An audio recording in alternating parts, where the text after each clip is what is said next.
All right, folks, buckle up, because today we're diving into a story from Genesis, one that'll take us straight back to a world of ancient kings, battles, and daring rescues. We're talking about Abram, long before he became Abraham.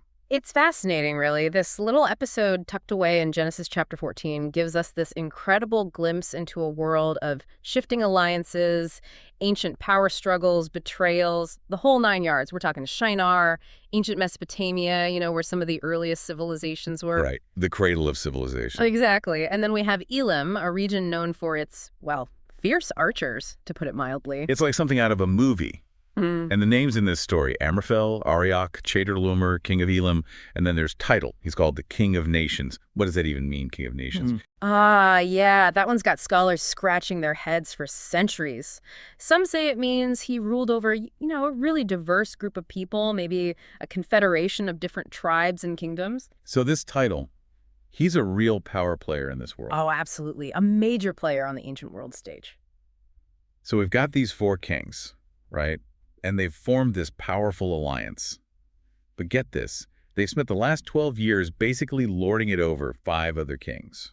We're talking Bera, the king of Sodom, Birsha, king of Gomorrah, those names probably ring a bell, and a few others that you might not know as well. For over a decade, these 5 kings have been under the thumb of these 4. This was the system back then. Yeah. One king would force others into submission, demand tribute, taxes, soldiers, that sort of thing. It was called vassalage, really common in the ancient Near East. So these kings had to just, go along with it. Pretty much, yeah. It was how a powerful ruler like, say, Chedorlaomer kept control, consolidated his power. Sounds oppressive. It was. And after 12 years, imagine the resentment, the frustration. These 5 kings finally had enough. They said, no more, and rebelled. And Chedorlaomer, he didn't take too kindly to that, did he? Let's just say he wasn't known for his patience. He unleashes his forces and crushes, anyone who dared defy him. The text even mentions groups like the Rephaim, Zuzim, Emim. These names, even though we don't know a lot about them now, they hint at this incredibly rich tapestry of cultures and peoples all caught up in this ancient conflict. Wow, it's hard to even imagine, entire populations caught in the middle of this. But in the middle of all of this, we have Abram, his nephew Lot, remember Lot, had settled in Sodom. Talk about being in the wrong place at the wrong time. Right. Lot was more of a herdsman than a warrior, finds himself smack dab in the middle of a war zone, and, he's right there when all this fighting breaks out. And Lot, he's just a herdsman, right? Not a soldier. Exactly. He probably woke up one morning and there's an army outside his tent. Something like that, yeah. Caught completely off guard. So word reaches Abram, and this is where we really see what he's made of, He doesn't even think twice. He's not going to abandon his family. Nope. Gathers his men and sets out. And this is important. It wasn't just a couple of shepherds. He had, get this, 318 trained servants. 318. That's like a small army. It was a small army trained by him, born and raised in his household. Wow, that changes things. Right. Tells you something about Abram. This wasn't some random shepherd. He was a leader. Powerful man. Yeah, had resources, influence, the whole deal. So 318 men going up against, kings, entire armies. That had just crushed other kingdoms, don't forget. I mean, talk about guts. This is David and Goliath, ancient Near East edition. It really is. And Abram, he just goes for it, chases them north, all the way to Dan. That's quite a distance. And these weren't, fresh troops they were pursuing. Oh, right. They were weighed down with all that plunder. Exactly, moving slowly. But still, Abram doesn't give up. He's relentless. And he keeps going, tracks them all the way to Hobah, near Damascus. I mean, that's another long trek, through deserts, mountains. And he's got a plan. He splits his forces, waits for nightfall. A night raid. Bold move. Yeah, takes him completely by surprise. I can only imagine that battle. The text doesn't go into much detail, but the outcome is pretty clear. Total victory. Abram routs them, rescues Lot, the other captives, gets back everything that was stolen. Women, children, all of it. Everything. Talk about a turnaround. Abram, this relative newcomer, takes down, 4 kings?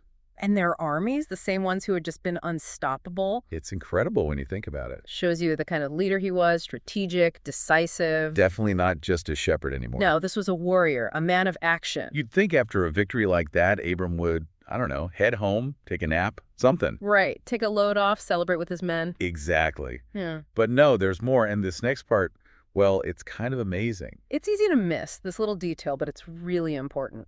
Abram's on his way back, And he encounters this mysterious figure. Melchizedek, right? And he's the king of Salem. Which, just a little reminder, Salem, that's going to become Jerusalem later on. Oh, right. A city steeped in, history, religious significance, the whole bit. And Melchizedek, he's not just a king.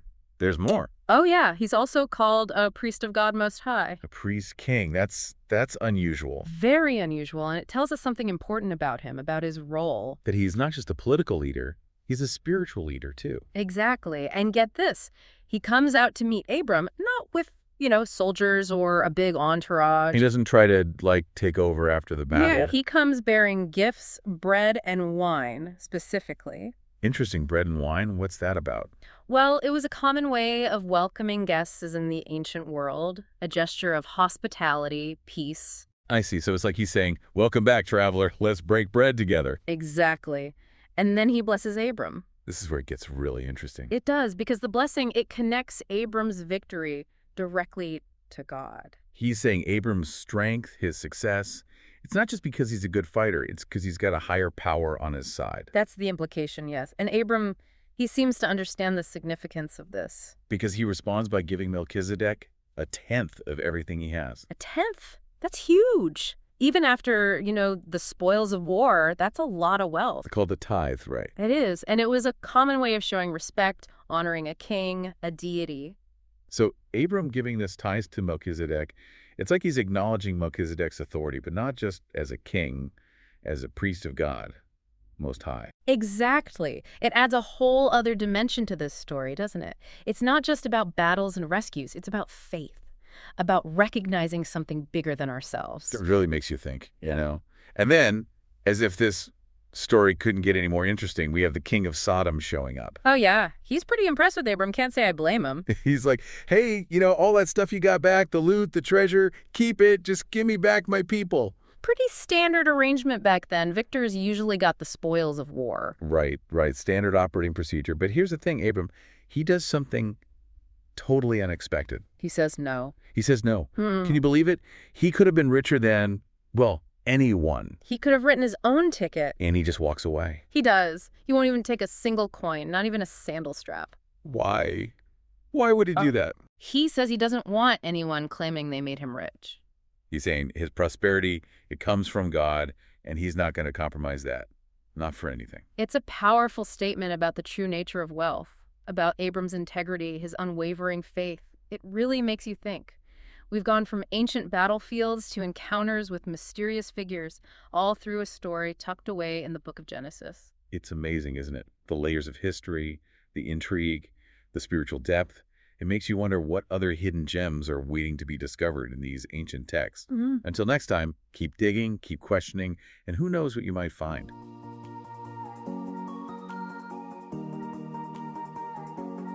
Thank you for spending this time with us. Toby, Eleanor, and our team of researchers are working hard to produce more episodes. If you value what we're doing here, please consider subscribing and sharing the word. Additionally, our podcast, RSS, and Patreon links can be found below. Listener support is what makes our work possible. Join us next time for another deep dive. God bless.